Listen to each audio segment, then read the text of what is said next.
আপনাকে বিয়ে করা আমার পক্ষে সম্ভব নয় স্যার। কেন বলো তো? আমার মাঝে কিসের কমতি আছে? টাকা পয়সা বাড়ি গাড়ি কি নেই আমার, বলো? চরিত্র বলে কিছু নেই আপনার। শুধুমাত্র টাকা পয়সা থাকলেই ভালো মানুষ হওয়া যায় না। একজন ভালো মানুষ হতে হলে সুন্দর স্বচ্ছ চরিত্রের অধিকারী হতে হয়। বুঝতে পারলেন? যার ছিটে ফোটাও আপনার মাঝে নেই। তুমি কিন্তু বড্ড বেশি বাড়াবাড়ি করছো কণ্ঠ। বাড়াবাড়ি আমি না, আপনি করছেন স্যার। আর খবরদার আমাকে কণ্ঠ বলে ডাকবেন না। কেন এই নামে আমি ডাকতে পারবো না তোমায়? কি সমস্যা? এই নামে আমার আপনজনেরা আমায় ডাকে, তাই। আপনি কেন বুঝতে চাইছেন না? আমি কিছু শুনতে বা বুঝতে চাই না। তুমি আমায় বিয়ে করছো, ব্যাস। আমি পারবো না। তাছাড়া আপনার লজ্জা করে না? আপনার পরিবারের কথা তো অন্তত পক্ষে ভাববেন। আপনার ওয়াইফ আছেন, ছেলে মেয়ে আছে, আর আপনি? ছি! মেলিহাকে আমি ডিভোর্স দিয়ে দেব, তুমি চিন্তা করো না। তোমার কোনো অসুবিধা হবে না। আপনার কিভাবে মনে হলো যে আমি অন্য কারো ঘর ভেঙে সেই ঘরে সংসার করব? আমার কি বিবেকবোধ লোপ পেয়েছে? আমাকে এতটা নীচ মন মানসিকতার ভাবেন আপনি? ও, আমি বললেই দোষ? হ্যাঁ, দোষ। আমি আগামীকালই আমার রেজিগনেশন লেটার জমা দিয়ে দিব। তুমি রিজাইন নিলে ওই সৈকতের চাকরিও থাকবে না। ওর জন্যই তুমি আমায় বিয়ে করছো, তাই না? মানেটা কি? কি শুরু করেছেন আপনি? মিস্টার সৈকত সাহেব আমার একজন কলিগ আর ভালো বন্ধু। আমার চাকরি ছাড়ার সাথে ওনার চাকরি যাবার কি সম্পর্ক? কারণ তুমি ওকে ভালোবাসো। কারোর সঙ্গে হেসে কথা বললেই বুঝি তাকে ভালোবাসা হয়? আমি অত সব জানি না, তোমাকে আমার চাই, ব্যাস। আমার আগের স্বামীর সাথে আমার সংসার করা কেন হয়নি জানেন? সেও আপনার মতো লম্পট দুশ্চরিত্র ছিল। আপনি ভাবলেন কি করে যে ওই একই চরিত্রের অধিকারীকে আমি বিয়ে করব? তাহলে সৈকত চাকরিটা হারাচ্ছে, নিশ্চিত থাকো। আপনি আমার রাগ ওনার উপর মেটাবেন না প্লিজ স্যার। ওনার বাসায় বৃদ্ধা অসুস্থ মা, একটা ছোট বোন আছে। তার পুরো পরিবার ওনার উপার্জনের উপর নির্ভরশীল। আপনি এমনটা করতে পারেন না। বাহ, সৈকতের জন্য দরদ উতলে উঠছে, আর আমার কথা ভাববার সময় হয় না তোমার? দয়া করুন মিস্টার শোভন, আমি আর কিছু শুনতে চাই না। এই চাকরিটা না থাকলে হয়তো আমি এই বিলাসবহুল ভাবে জীবনটা কাটাতে পারবো না, কিন্তু আমি প্রাণ খুলে বাঁচতে পারবো। হয়তো মানিয়ে নিতে একটু কষ্ট হবে, কিন্তু রোজ রোজ এসব নোংরা কথাগুলো আর শুনতে হবে না। ভালো থাকবেন আপনি, আর কালকেই সব ডকুমেন্টস পেয়ে যাবেন। আসছি স্যার। আরে কণ্ঠ, শোনো, দাঁড়াও বলছি। Shit, dammit. চোখ মুছতে মুছতে রেস্টুরেন্ট থেকে বেরিয়ে আসলাম। এই এক কথার ঘটনা রোজ রোজ আর ভালো লাগে না। লাগবে না আমার এই চাকরি, তবুও তো আমার ইজ্জত ওই লম্পটের হাত থেকে রক্ষা পাবে। আমি শায়রে আজাদ কণ্ঠ, একটি মাল্টিন্যাশনাল কোম্পানিতে জব করছি। আমার বয়স 27 বছর। এই চাকরির বয়স 11 মাস। আর এতক্ষণ যার সাথে কথা বলছিলাম সে কোম্পানির এমডি। জয়নিং এর সময় থেকে তার এসব আচরণ মুখ বুজে সহ্য করে আসছি, কিন্তু আজ তিনি সব সীমা অতিক্রম করে ফেলেছেন। আর সম্ভব নয়। ও বলে রাখা ভালো, আমি ডিভোর্সি। 2 বছর আগে আমার স্বামীর সাথে আমার সম্পর্কটার ইতি ঘটে। তার সাথে 4 বছর ঘর করেছি। সে অনেক আগের কথা। সে এখন তার নতুন সংসারে খুব ভালোই আছে। তারপর থেকে জীবনের সংগ্রাম করতে করতে আজকের এই অবস্থানে পৌঁছেছি। কিন্তু ওই লোকটার জন্য আমার বহুল কষ্টে অর্জিত অবস্থান খোয়াতে হবে। বুকের ভেতরটা ভীষণ কষ্টে ভারী হয়ে আসছে। পৃথিবীর সব ছেলেরাই কি এমন? প্রতিটি মেয়ের জীবন কি এভাবেই ধ্বংস করা হবে? জানি না এসবের উত্তর। তবে এটা জানি যে কিছু ছেলের উপর পুরো পুরুষ জাতিকেই আমরা ভুল বুঝতে বাধ্য হই। এই যে ধরুন আমার জীবন, কোনো ছেলেকে আমি আর বিশ্বাস করতে পারি না, শুধুমাত্র একজন ব্যতীত। অনেক কথা বলে ফেলেছি, বাকিটা আস্তে আস্তে জানতে পারবেন। বাড়িতে পৌঁছেছি, কলিং বেল বাজতেই আম্মু দরজা খুলে দিল। কি রে মা, আজ এত তাড়াতাড়ি? শরীর ঠিক আছে তো? আরে আম্মু, এত টেনশন করো না। অসুখ করবে। আজকে অফ ডে না, একটু কাজ ছিল তো, তাই বেরিয়েছিলাম। কাজ শেষ, তাই ফিরে এসেছি। কিন্তু মা, তোর চোখ মুখের একই অবস্থা। আম্মু, বাইরে অনেক গরম তো, তাই টায়ার্ড হয়ে গেছি আর কি। আচ্ছা আম্মু, তুমি খেয়েছো? না রে মা। মানে কি? এখন বাজে বিকেল 3:30, অথচ তুমি খাওনি? তোমার ওষুধ আছে না? এমন করলে কিভাবে চলবে? যাও, তুমি টেবিলে গিয়ে বসো, আমি ফ্রেশ হয়ে আসছি। আচ্ছা মা, তুই তাড়াতাড়ি আয়, আমি অপেক্ষা করছি।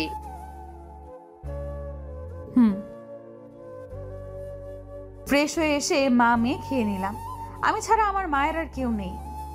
একটা বড় ভাই আছে আমার, কিন্তু সে তার পরিবার নিয়ে ব্যস্ত। বৃদ্ধা মাকে দেখার সময় তার হয় না। আর আমার আব্বু, সে তো আমায় নিয়ে চিন্তা করতে করতে স্ট্রোক করে মারা গেছেন আজ 1.5 বছর। আর আমারও আমার মা ছাড়া আর কেউ নেই। খাওয়া শেষ করে আম্মুকে ওষুধ খাইয়ে রুমে চলে এলাম।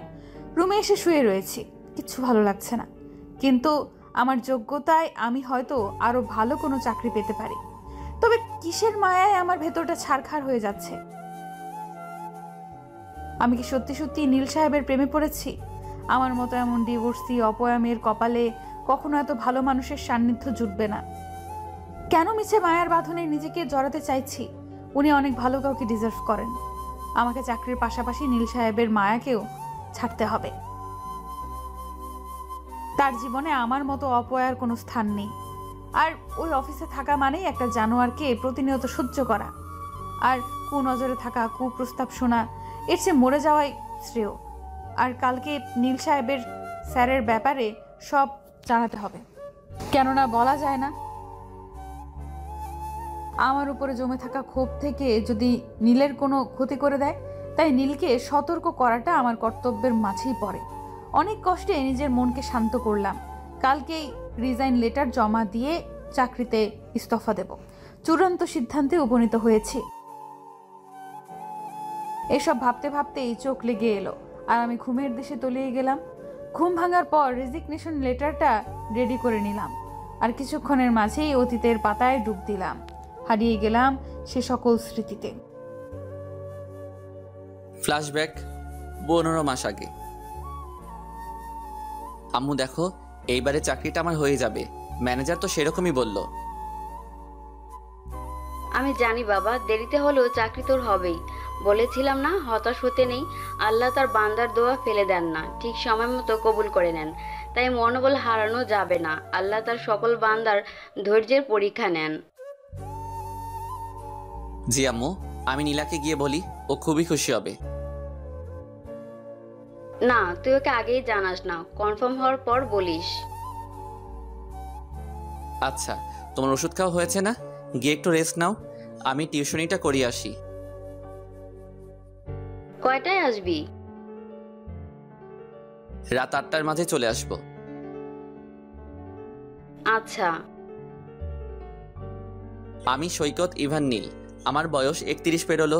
পরিবারের বড় ছেলে, এখনো বিয়ে থা করিনি। আর এতক্ষণ যার সাথে কথা বলছিলাম তিনি আমার শ্রদ্ধেয় মা। আমার বাবা মারা গেছেন যখন আমার বয়স মাত্র 7 বছর। আমার ছোট বোন সাগরিকা ইভান, নীলার বয়স তখন মাত্র 1.5 বছর। আমার মা আমাদের অনেক কষ্টে লেখাপড়া করিয়েছেন। সেই সময়টাতে কেউ আমাদের পাশে ছিল না। তিনি নিজের সমস্ত সুখ বিসর্জন দিয়ে হাড় ভাঙা খাটুনি খেটে আমাদের এত বড় করেছেন। বাবার গড়িয়ে দেয়া সব স্বর্ণের গহনা বিক্রি করে আমাদের লেখাপড়া করিয়েছেন।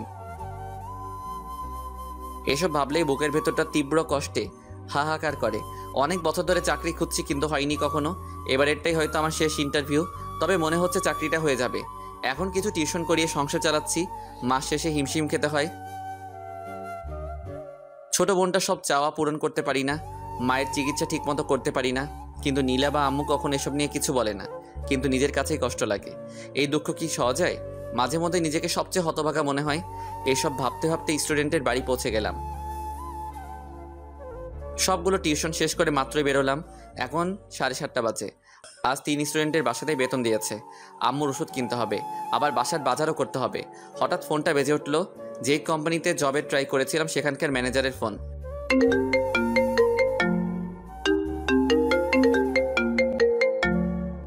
রিসিভ করলাম। হ্যালো। জি, সৈকত ইভান নীল বলছি। কি সত্যি বলছেন? আচ্ছা, কবে থেকে জয়েনিং? কাল থেকেই। ওকে, আমি সব ডকুমেন্টস নিয়ে আসবো। অবশেষে চাকরিটা আমার হয়েছে, কি যে খুশি লাগছে। বাসার জন্য মিষ্টি নিয়ে যাই। সব কাজ শেষে বাড়িতে পৌঁছাচ্ছি। Calling bell বাজালাম। আম্মু দরজা খুলে বলল, আয় বাবা, ভেতর আয়। আম্মু নীলাকে ডাকো। এ কি বাবা, এত বাজার করেছিস কেন? আর মিষ্টি? নীলা নিশ্চয়ই আবার তোর কাছে বায়না করেছে। এই মেয়েকে নিয়ে আমি আর পারি না। ছেলেটা আমার এত কষ্ট করে মাথার ঘাম পায়ে ফেলে সংসার চালায়, আর ওর শুধু আবদার, এটা চাই ওটা চাই, খালি চাই আর চাই। আহা আম্মু, কাঁদছো কেন? আর আমি কি একটাবারও বলছি নীলা আমার কাছে বায়না করেছে? আমার চাকরিটা হয়ে গেছে আম্মু, তাই বাজার করেছি বেশি করে, আর মিষ্টি এনেছি। বাবা সত্যি তো চাকরি হয়েছে? হ্যাঁ, এবার চোখ মুছো। নীলা কই তুই? এই তো আমি ভাইয়া, বলো ডাকছো কেন? আগে মিষ্টি মুখ কর, আমার জব হয়ে গেছে রে বোন। ওয়াও ভাইয়া, এত বড় একটা নিউজ, আমার খুব ভালো লাগছে, আমি খুব খুশি ভাইয়া। এবার থেকে তোর যা লাগবে সব বলবি আমায়। হুম। আম্মু তুমিও খাও, হা করো। আরে থাম, এই তো নিয়েছি। এরপর থেকে আমাদের ভালো দিন আসতে লাগলো। সারাদিন অফিস, আর দিন শেষে আমার পরিবারের সাথে কাটানোর সময় আমার মাসিক বেতন 70,000 নির্ধারিত হয়। বেশ স্বাচ্ছন্দ্যেই আমার চাকরি জীবন চলছিল। 4 মাস পর একটা মেয়ে চাকরিতে জয়েন করে। মেয়েটা বেশ আলাদা, খুব চুপচাপ, যাকে বলে ইন্ট্রোভার্ট, কিন্তু তার নামটা যথেষ্ট সুন্দর, সায়রী আজাদ কণ্ঠ। কিছুদিনের মাঝে ওর সাথে আমার বেশ সখ্যতা গড়ে ওঠে। আমরা কলিগের পাশাপাশি খুব ভালো ফ্রেন্ড। ওর জীবনের ঘটনাগুলো শুনে খুব কষ্ট পেয়েছিলাম। মেয়েটা এইটুকু বয়সে কতটা কষ্ট সহ্য করেছে। অফিসে একমাত্র আমার সাথেই ও অনেক কথা বলতো, তবে অনেক কথাই নিজের মাঝে লুকিয়ে যেত। অফিসে আসার পর সব ঠিকই থাকতো, কিন্তু যখনই ও এমডি স্যারের রুমে যেত তখনই চুপ হয়ে যেত। জিজ্ঞেস করেছে অনেক, কিন্তু ও কথা এড়িয়ে গেছে। আমার দেখা মতে স্যার লোকটা বেশি সুবিধার না। ওনাকে ঘিরে অনেক মেয়েঘটিত ঘটনা ঘটেছে। আমার মনে হয় উনি কণ্ঠের সাথেও এমন কোনো আচরণ করেন, কিন্তু ও যদি চুপ থাকে আমি তো স্যারের বিরুদ্ধে কোনো স্টেপ নিতে পারবো না। যতই দিন যাচ্ছে ওর প্রতি একটা আলাদা টান, মায়া অনুভব করছি। আমার ওকে খুব ভালো লাগে, ইনফ্যাক্ট আমি ওকে ভালোবেসে ফেলেছি, কিন্তু কোনোভাবেই ওকে জানানো বা বলা হয়ে ওঠেনি। এভাবেই কেটে যাচ্ছিল দিন, আর আমার মনে ওর জন্য অনেক সুপ্ত অনুভূতি জন্ম নিচ্ছে। মেয়েটা রোজ তার নতুন নতুন গুণে আমাকে মুগ্ধ করছে। খুব পরিশ্রমী আর কর্মঠ একটি মেয়ের জলজান্ত উদাহরণ হলো কণ্ঠ। এক কথায় সুপার উইমেন, তবে কণ্ঠ বেশ রহস্যময়ী। ওর সব কথায় কাজে একটা কিন্তু রয়ে যায়। ওকে বুঝতে হলে প্রচুর গবেষণা করতে হবে বলে আমার মনে হয়। মেয়েটা কারোর সাথে বেশি মেশে না বা কথা বলে না, আর ছেলেদের পারতপক্ষে এড়িয়ে চলে। যদিও জানি ওর জীবনের ঘটনা, তবু বিষয়টি খুবই অদ্ভুত লাগে। ও কি তবে খুব বেশি ঘৃণা করে ছেলেজাতকে? আমি মাঝে মাঝে ভাবি ওর হাজবেন্ড ওর সাথে কেন এমন করলো। আজকের পৃথিবীতে ওর মতো ভদ্র সুশ্রী মেয়েকে নিজের জীবনে পাওয়াটা কত কঠিন, তাও আবার জীবন সঙ্গিনী হিসেবে। আমার খুব আফসোস হয়। আবার একটা কথা খুব জানতে ইচ্ছে হয়, আচ্ছা মানুষ কি কষ্ট দেওয়ার জন্য নিজের আপনজনকে বেছে নেয়? অথবা কেউ কি জেনে শুনে তাকে প্রচণ্ডভাবে ভালোবাসা মানুষটার বিশ্বাস ভরসা দুলিশাত করে দিতে পারে? আম্মুর ডাকে আমার ধ্যান ভাঙলো। আমি চকিত হয়ে সেই দিকে তাকালাম যেখানটায় আমার আম্মু রয়েছে। কি হয়েছে আম্মু, শরীর খারাপ লাগছে? আমায় ডাকলে যে? না বাবা, আমি ঠিক আছি, তোর সাথে কিছু কথা ছিল। তুমি বলো, কথা বলার জন্য অনুমতি চাইছো কেন? আসলে বড় হয়েছিস তো তাই। আমি তোমার কাছে এখনো সেই ছোট্ট নীল। তা বললে কি চলবে বাবা? আচ্ছা কি বলবে তুমি? আব্বু, এবার তুই বিয়েটা করে ফেল, বয়স তো পেরিয়ে যাচ্ছে।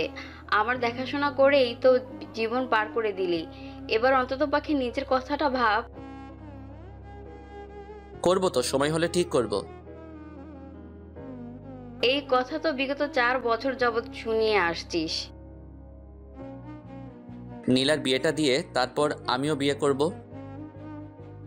যা ভালো বুঝিস। আর কথা বাড়াইনি, আর আম্মু বাড়াইনি। ঘুমানোর প্রস্তুতি নিলাম এবং একসময় ঘুমিয়ে পড়লাম। অফিসে জয়েন করেছি 2 মাস মতন হয়েছে। এই অফিসের কারোর সাথেই আমার তেমন পরিচয় নেই, আবার কথাও তেমন একটা হয় না। তবে একটা মানুষের সাথে কথা না বলে থাকতে পারি না। সেই মানুষটা হলো নীল সাহেব। ওনার কথাবার্তা, পার্সোনালিটি সবটাই আমায় মুগ্ধ করেছে। অফিসে একমাত্র ওনার সাথেই আমি অনেক কথা বলি। অফিসে ওনার প্রচুর সুনাম রয়েছে। সবটাই ঠিক ছিল শুধুমাত্র একটি বিষয় ছাড়া, আর সেটা হলো অফিসের এমডি। ওনার কথা, চালচলন সবটা যেন নোংরা কিছু ইঙ্গিত করে। আমি যথেষ্ট শালীনতা বজায় রেখে চললেও উনি পারেন না আমাকে চোখ দিয়ে সম্পূর্ণ গিলে খান। এত বাজে চাহনি ওনার। নীল সাহেব হয়তো বিষয়টা আন্দাজ করতে পারেন।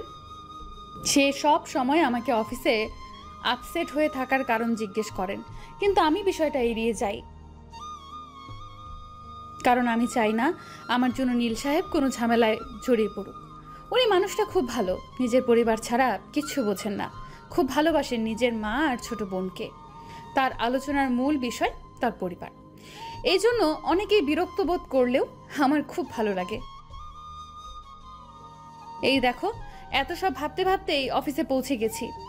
আমি রিক্সা থেকে নেমে ভাড়া মিটিয়ে অফিসে ঢুকতে নেব, ঠিক তখন কণ্ঠ, কারো পিছু ডাক শুনে দাঁড়িয়ে গেলাম। পিছনে ঘুরে যা দেখলাম তার জন্য আমি মোটেও প্রস্তুত ছিলাম না। আমার প্রাক্তন স্বামী ডেকেছিল আমায়। আমার ভালো থাকা হয়তো তার সহ্য হচ্ছে না। তার সাথে কথা বলার বিন্দু পরিমাণ ইচ্ছে আমার নেই। সে হয়তো আবার আমায় অপমান করতে আমার অফিস অবধি চলে এসেছে। আমি হাঁটতে শুরু করলাম আর পিছু ফিরে তাকাইনি। অনেকবার ডেকেছে, আমি দাঁড়াইনি। অতি দ্রুত হাঁটার কারণে কেবিনে ঢোকার সময় কারোর সাথে প্রচন্ড জোরে ধাক্কা খেলাম। তাকিয়ে দেখি নীল সাহেব আমায় আগলে ধরেছেন, নয়তো আমি পড়ে গিয়ে বড়সড় রকমের একটা আঘাত পেতাম। নিজেকে সামলে সোজা হয়ে দাঁড়ালাম। কণ্ঠ, আপনি ঠিক আছেন? জি। কি হয়েছে আপনার? এমন অন্যমনস্ক দেখাচ্ছে। আসলে কাজের একটু প্রেসার যাচ্ছে তো, তাই হয়তো টায়ার্ড দেখাচ্ছে। ও আচ্ছা। আমি আমার ডেস্কে যাচ্ছি নীল সাহেব। হ্যাঁ নিশ্চয়ই। তারপর আমি আমার ডেস্কে চলে এলাম। নীল সাহেব আমার সামান্য অন্যমনস্কতাও খুব সহজেই ধরে ফেলেন। মানুষটাকে যত দেখছি তত মুগ্ধতা ছেয়ে যাচ্ছি। কাজে মনোনিবেশের চেষ্টা করলাম, কিন্তু কিছুতেই পারছি না। আজকে কেন রাহাত এসেছিল?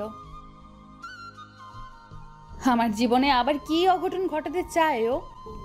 আমায় ছেড়ে তো ওর নতুন বউকে নিয়ে সুখেই আছে।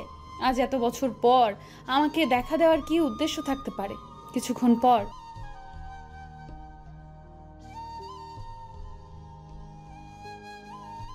জি, আপনি যান, আমি আসছি। স্যার, আসবো? আসুন মিস কণ্ঠ। কোনো দরকার ছিল স্যার?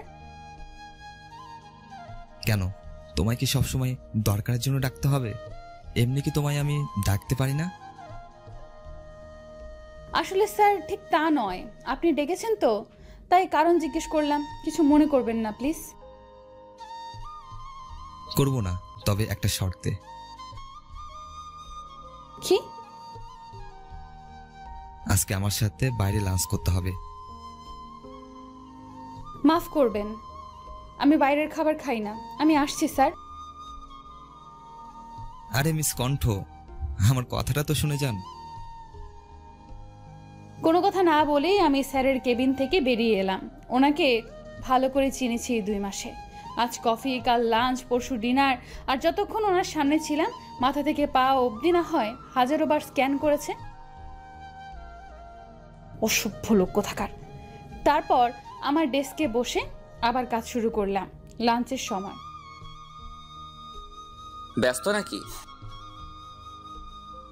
আরে নীল, না কিছু বলবেন? সবাই লাঞ্চ ব্রেকে আর আপনি এখনো কাজ করছেন? খেয়ে নেবেন, চলুন। আমি বাসা থেকে এসেছি, আপনি বরং আজ আমার সাথে লাঞ্চ শেয়ার করুন। আমিও এনেছি। আচ্ছা একটু অপেক্ষা করুন কণ্ঠ, আমি আসছি। কিছু সময় পর এই তো চলে এসেছি। আমি আজ এই 4 রকমের ভর্তা আর আচার সাথে খুদের ভাত এনেছি। আরে এইসব তো আমার পছন্দের খাবার, আপনি বরং আপনার বক্স আমায় দিয়ে দিন, আমার বক্সটা আপনি নিন। আরে বিরিয়ানি যে আমার অনেক পছন্দের, আপনার হাতের রান্না। জি, আচ্ছা খাওয়া শুরু করুন। হ্যাঁ অবশ্যই, আপনিও করুন। অনেক মজা হয়েছে, বেশ কিছুদিন পর এত মজার খাবার খাওয়ার সুযোগ হলো। আপনাকে ধন্যবাদ নীল। আচ্ছা এই রান্নাগুলো কে করেছেন? আজকে রান্নাগুলো তো খুব সহজ ছিল, তাই আমিই করেছি। আম্মু তো অসুস্থ আর নীলার পরীক্ষা চলছে। আপনার হাতের রান্না কিন্তু অসাধারণ, অনেক তৃপ্তি নিয়ে খেয়েছি। আজকে নীলের সাথে অনেক কথা বলেছি। উনি অবশ্য আমাকে সকালের কথা আবার জিজ্ঞেস করেছিলেন, কিন্তু আমি বরাবরের মতো এড়িয়ে গিয়েছি।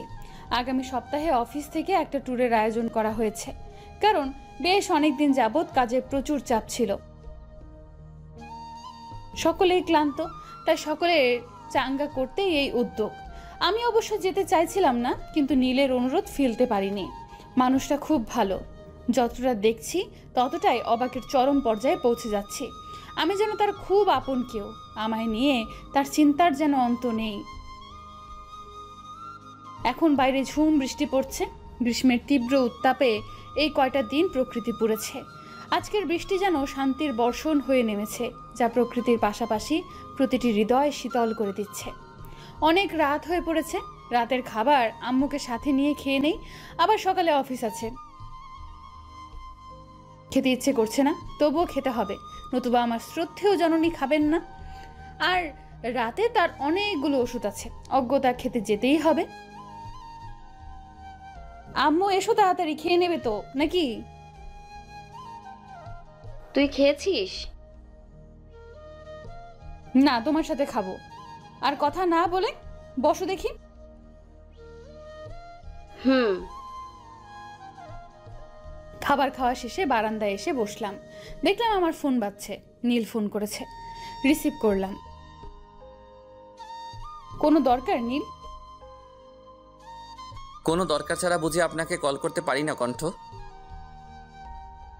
ঠিক তা নয়, অনেক রাত হয়েছে তো, তাই ভেবেছিলাম হয়তো কোনো দরকার। খেয়েছেন? জি, আপনি? আসলে ঘুম আসছিল না, তাই আপনাকে কল করলাম। সমস্যা নেই। এইভাবেই অনেকটা সময় নীলের সাথে কথা বলে কাটিয়ে দিলাম। কথায় কথায় রাত 1টা পার হয়ে গিয়েছিল। তারপর ফোন রেখে ঘুমিয়ে পড়লাম। তবে অনেক দিন পর এভাবে কারো সাথে মন খুলে কথা বলে নিজেকে বেশ হালকা লাগছে। আজকে অফিসের ট্যুর, আমরা শ্রীমঙ্গলে যাচ্ছি। যদিও ট্যুরের পেছনে একটা মহৎ উদ্দেশ্য লুকায়িত রয়েছে, আর তা হলো আমাদের অফিসের একটা শাখা কিছুদিন আগেই ওখানে খোলা হয়েছে। ফলে আমাদের অনেক ক্লায়েন্ট ওখানে রয়েছে, তাই আমরা একটা ডিল করতেই যাচ্ছি শ্রীমঙ্গল। যদিও সবাইকে নিয়ে যাওয়া হচ্ছে সেখানে, তাই ডিলের প্রয়োজনে যাওয়া হলেও সবার মাঝে ট্যুরের আমেজ রয়েছে। আমাদের 24 জনকে নিয়ে যাওয়া হচ্ছে। দুটো দলের সদস্যদের ভাগ করে নেওয়া হয়েছে। অনেকেই পারিবারিক বিভিন্ন কারণে আমাদের সাথে যোগদান করতে পারেনি, তাই আমাদের সঙ্গী হিসেবে 24 জন অবশিষ্ট রয়েছে। আমি এমডি স্যার ও কণ্ঠ একই দলে রয়েছি। আমি কণ্ঠকে আর আপনি বলে কথা বলি না, তুমি বলেই কথা বলি, তবে ও এখন আপনি বলে। এটাই নাকি ওর স্বাচ্ছন্দ্য, তাই আমিও কিছু বলিনি। কারণ কারো কমফোর্ট জোন থেকে তাকে বের করাটা তার জন্য অস্বস্তিকর। এখন সকাল 8টা বাজে। 8:45 অফিসের সামনে সকলে একত্রিত হব। তারপর আমরা মাইক্রোবাসে করে শ্রীমঙ্গলের উদ্দেশ্যে যাত্রা করব। আমি বাসা থেকে বেরিয়ে কণ্ঠকে কল করলাম। হ্যালো কণ্ঠ, তুমি বেরিয়েছো? না নীল, আপনি? আমি তোমার বাসার সামনে আসছি। আমার 5 মিনিট লাগবে, আমি বেরোচ্ছি। আচ্ছা এসো তুমি। বেশ কিছুক্ষণ হাঁটার পর আমি কণ্ঠের বাসার সামনে পৌঁছালাম। অপেক্ষা করতে থাকলাম। হঠাৎ পরিচিত আওয়াজ শুনতে পেয়ে আওয়াজের উৎসের দিকে তাকিয়ে দেখলাম কণ্ঠ এসেছে। ও একটা তাঁতের শাড়ি পরেছে, সাথে ম্যাচিং হিজাব, আর মুখে কোনো প্রসাধনীর চিহ্ন নেই। বেশ লাগছে ওকে। শাড়িটা গাঢ় নীল রঙের, যা ওকে খুব মানিয়েছে। মেয়েটার গায়ের রং চাপা, যার ফলে সব রঙের সাথেই ওকে মানানসই লাগে। আমি কতক্ষণ যে এক দৃষ্টিতে ওর দিকে তাকিয়েছিলাম জানা নেই। মনে হচ্ছে আমার সামনে কোনো হুড় দাঁড়িয়ে আছে। কখনো কোনো মেয়েকে দেখে আমার এমনটা অনুভব হয়নি। ওই প্রথম ব্যক্তি যাকে দেখে আমার সবটা থমকে গেছে। হঠাৎ শরীরে কোনো হাতের অস্তিত্ব পেলাম। ভালো করে তাকিয়ে দেখলাম কণ্ঠ আমায় ডাকছে। নীল, আপনার কি হয়েছে? কখন থেকে ডাকছি, আপনি কোনো সাড়াই দিচ্ছেন না। কোথায় হারিয়েছিলেন? আরে কিছু হয়নি, খেয়াল করিনি তোমার কথা। তা কোন খেয়ালে ডুবেছিলেন শুনি? তোমার খেয়ালে কণ্ঠ। কথাটা ফিসফিসিয়ে বললাম। কিছু বললেন? না কণ্ঠ, চলো তাড়াতাড়ি, গাড়ি মিস হয়ে যাবে। চলেন। কিছুক্ষণ পূর্বেই আমাদের মাইক্রোবাস ছেড়ে দিয়েছে। মোট 3টে মাইক্রো লেগেছে। আমি কণ্ঠ একই মাইক্রোতে।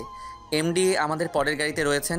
তবে তিনি বেশ ক্ষুব্ধ হয়েছেন, কারণ কণ্ঠকে তিনি তার গাড়িতে উঠতে বলেছিলেন, কিন্তু ও কিছু উসিলা দিয়ে এই গাড়িতে রয়ে গেল।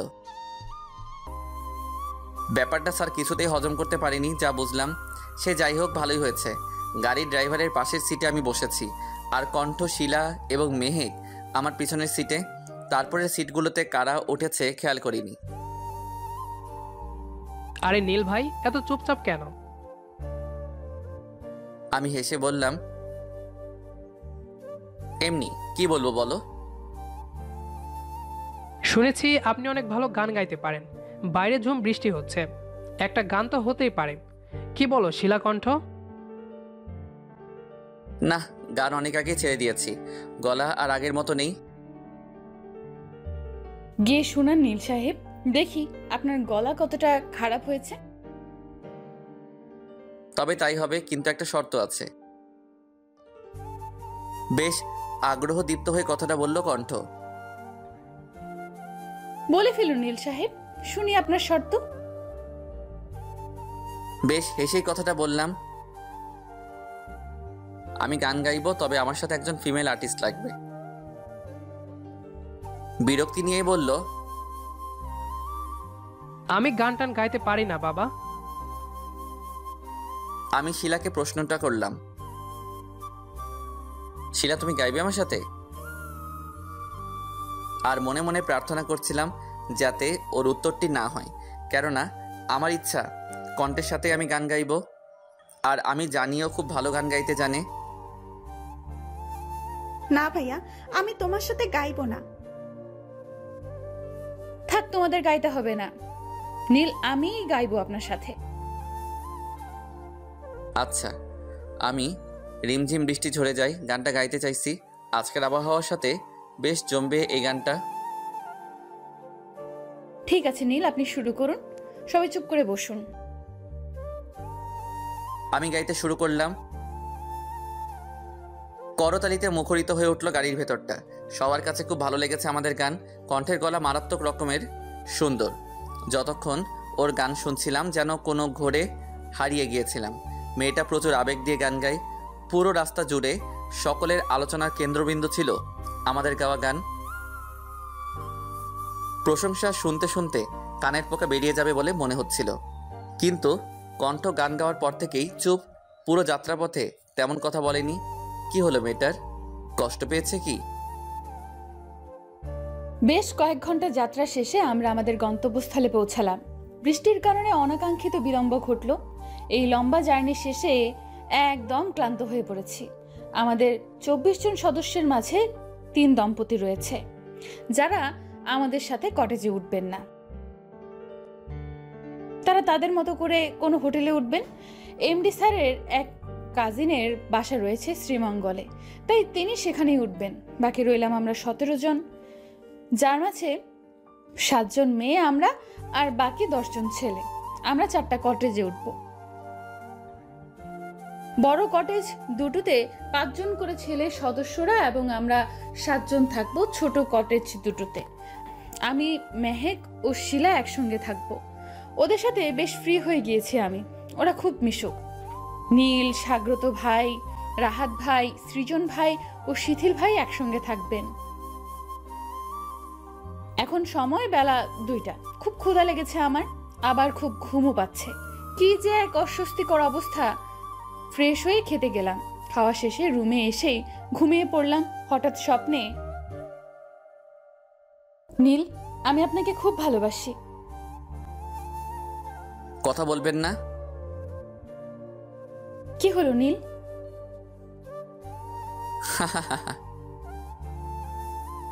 এভাবে হাসছেন কেন? ওইদিকে কেন যাচ্ছেন? চারদিকে এমন ধোঁয়াময় হয়ে যাচ্ছে কেন? আপনার শরীরে কি হয়েছে? চামড়া এমন দেখাচ্ছে কেন?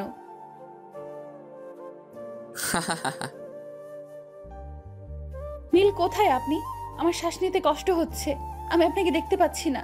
নীল। হঠাৎ ধরফরিয়ে উঠে বসলাম। চারপাশে চোখ বুলিয়ে সময়টা বোঝার চেষ্টা করছি। ঘড়ির কাঁটায় এখন সময় সন্ধ্যে 7টার কিছু বেশি। রুমে এসি চলছে, তবু আমি দরদর করে ঘামছি। মনে হচ্ছে যেন শরীরে অনবরত পানি ঢালা হচ্ছে। খুব অস্থির লাগছে। এটা আমি কি দেখলাম? কেন দেখলাম? আবার কি কোনো ঝড় আসতে চলেছে আমার জীবনে? আচ্ছা, রুমে আমি একা কেন? মেহেক, শিলা কোথায়? 4 ঘন্টা হয়ে গেছে। কতক্ষণ ঘুমিয়েছি আমি? কিন্তু হঠাৎ এমন একটা দুঃস্বপ্ন কেন দেখলাম আমি? কি বিভৎস সে স্বপ্ন! এটা কি আবার কোনো ভয়ঙ্কর বিপদের সংকেত?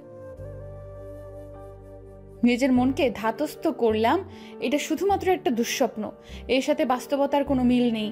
নীল সাহেবকে কি ভয়ঙ্কর দেখাচ্ছিল, যেন তার চামড়া ঝলসে গিয়েছে আর আমার দম আটকে আসছিল, যেন এক্ষুনি রুহু বেরিয়ে যাবে। আমি ফোনটা হাতে নিলাম আর মেহেককে কল করলাম। কিন্তু আশ্চর্য, 5 বার কল করলাম, রিং হলো, ধরলো না। ভাবলাম হয়তো সাইলেন্ট করা, তাই শিলাকে কল করলাম। ফলাফল শূন্য। তাকেও ফোনে পেলাম না, তাই ফোন রেখে ফ্রেশ হতে গেলাম। ফ্রেশ হয়ে রুম লক করে কটেজ থেকে বেরোলাম। রিসেপশনে গিয়ে ম্যানেজারকে জিজ্ঞেস করলাম, আপনি কি জানেন আমার অফিস কলিগরা কোথায়? ম্যাম, তারা বেশ কিছুক্ষণ আগে বেরিয়েছেন। সবাই গিয়েছে? হ্যাঁ। কোথায় গিয়েছেন বলতে পারবেন? না। ও। আমি আবার কটেজে ফিরে যেতে উদ্যত হব, ঠিক তখনই ফোনটা ভাইব্রেট করলো। নীল কলটা করেছেন। দেরি না করে কল রিসিভ করলাম। কণ্ঠ, তুমি রিসিপশনে বসো, মেহেক তোমায় নিতে আসছে। বেশ অবাক হয়েই প্রশ্নটা করলাম আমি। কিন্তু আপনি জানলেন কি করে? তুমি বসে থাকো আর মেহেক যা বলে তাই করো। রাখছি আমি। নীল, হ্যালো হ্যালো। ধুর, কেটে দিল কলটা। ভারী অদ্ভুত মানুষ তো। কোথায় যাব, কেন যাব, আর তারা সবাই কোথায়? চিন্তায় চিন্তায় কপালের রগ দপদপ করছে। কিন্তু কিছু সময় অপেক্ষা করার পর মেহেক এলো। ও বলল, কি গো মহারানী, আপনার ঘুম ভাঙলো অবশেষে? হ্যাঁ, তা ভেঙেছে। তবে তোমরা আমায় ডাকো নাই কেন? কি বলছো তুমি? ডাকি নাই মানে? তুমি তো সাড়াই দাওনি, তাই তোমাকে রেখেই আমরা একটু আশপাশ ঘুরেছি।